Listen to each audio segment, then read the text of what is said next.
श्रीनाथ जी गुरु गोरखनाथ जी के चरणों में आदेश आदेश आदेश। मंगल गोचर सिंह राशि की बात करते हैं।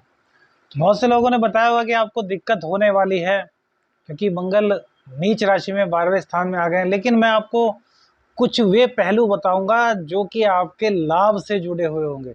हानि तो सब बता देते हैं लेकिन लाभ नहीं बताता, और डराने से कोई फायदा नहीं। आज बात करते हैं मंगल गोचर, जो कि मंगल नीच राशि में आए हैं, सिंह राशि वालों के लिए क्या क्या सौगात लेकर के आए हैं। तो सबसे पहले सिंह राशि के जो मंगल देव हैं वो बहुत कारक होते हैं, क्योंकि ये चतुर्थेश और आपके भाग्येश होते हैं।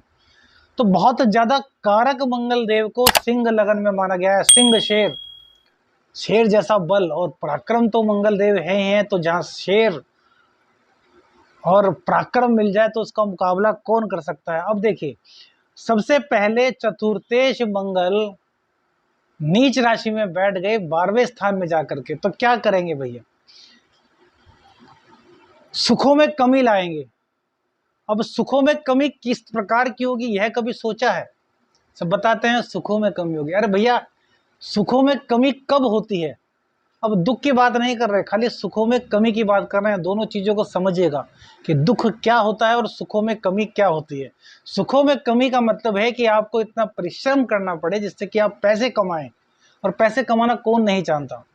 सब चाहते हैं कि वो पैसा कमाएं, उसके लिए मेहनत करनी ही पड़ती है। दुख उसको कहते हैं कि यार फटकार मिल रही है, दर्द हो रहा है, जीने को पैसा नहीं है, खाने को रोटी नहीं है, उसको दुख कहते हैं।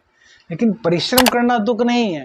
तो यहाँ पर आपसे परिश्रम कराएंगे, और परिश्रम हो सकता है आपको अपने घर से काफी दूर जाना पड़े।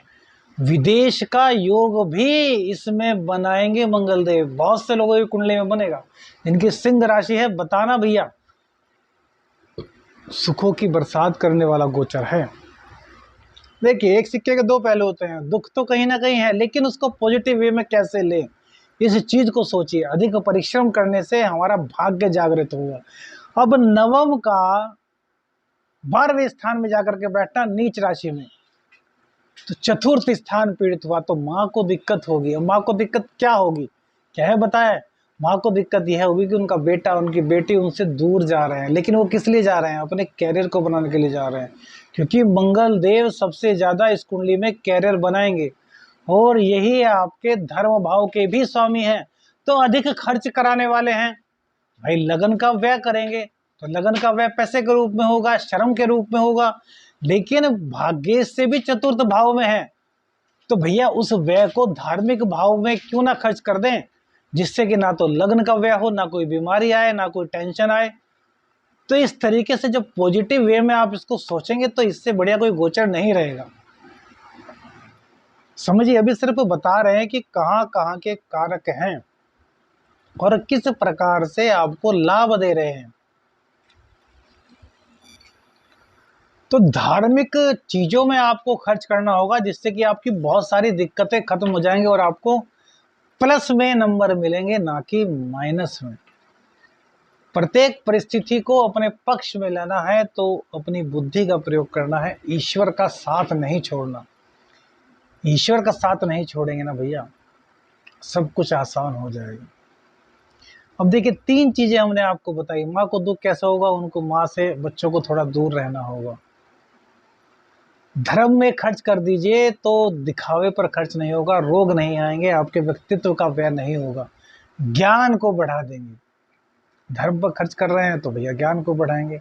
अब चंद्र देव की है राशि है, और चंद्र देव की राशि होने के कारण चंद्र देव चलते रहते हैं, रुकते नहीं, 2.5 दिन में राशि परिवर्तन कर देते हैं।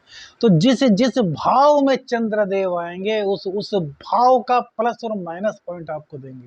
यदि सभी भाव का प्लस और माइनस पॉइंट बताएं तो वीडियो बहुत लंबी हो जाएगी, कोई नहीं देख पाएगा। लेकिन आप जोड़िए, अब जिस राशि में आपके, जहां पर मंगल देव आए हैं कर्क राशि में, जिस स्थान में आए हैं, उससे अगला उनका कौन सा घर है? अब सपोज कीजिए मेष राशि है।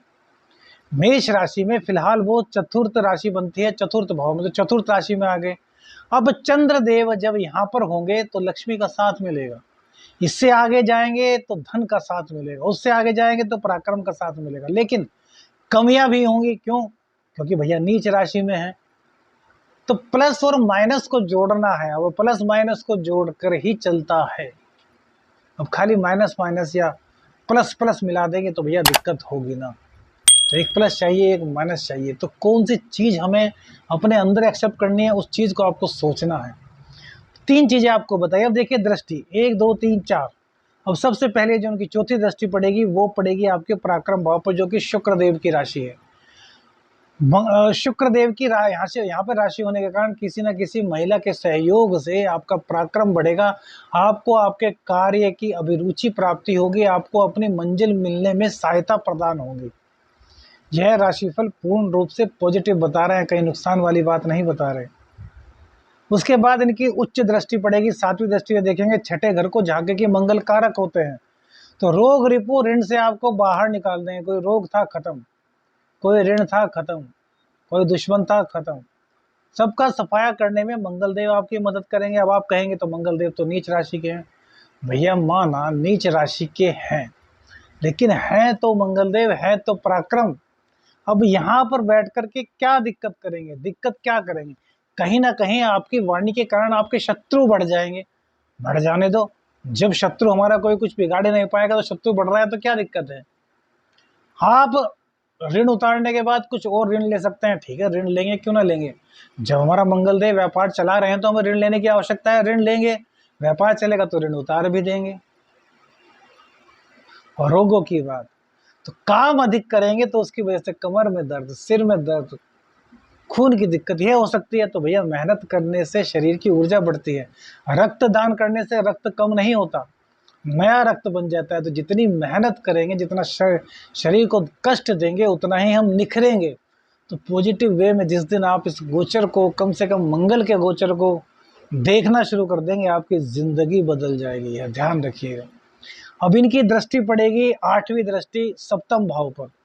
यहाँ पर बैठ करके मांगलिक दोष का निर्माण, 12वें भाव में बैठे हैं तो आंशिक मांगलिक बना रहे हैं, 7वें में बैठेंगे तो 7वें में दृष्टि डालेंगे तो भी कहीं ना कहीं मांगलिक की दिक्कत होगी। जहाँ की शनिदेव खुद से विराजमान है, मूल त्रिकोण राशि है शनिदेव की, और यहाँ पर शनिदेव खुद विराजमान है और मंगल देव की नजर पड़ेगी यहाँ पर। तो शनिदेव जहाँ पर बैठते हैं क्या करते हैं, उस घर को बढ़ाते हैं। तो मंगल देव की दृष्टि यहाँ पर कुछ नहीं कर पाएगी, बल्कि आपका जो जीवन साथी होगा उसका पराक्रम बढ़ेगा, उसका नाम बढ़ेगा, और उस नाम के बढ़ने का कहीं ना कहीं लाभ आपको होगा। अब चूंकि मंगल देव अहंकार के भी प्रतीक है, तो आपको अहंकार नहीं करना।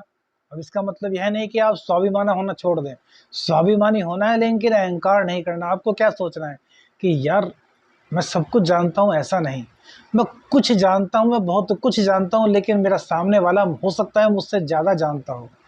तो आपको सबकी बातों को सुनना, ये नहीं कि यार मैं सब कुछ जानता हूँ, अगले वाले की बात ही ना सुने जबकि वो आपको बढ़िया सलाह दे रहा हो। तो इस अभिमान को आपको रोकना है, तो यह स्थान भी आपका पूर्ण रूप से परफेक्ट हो जाएगा।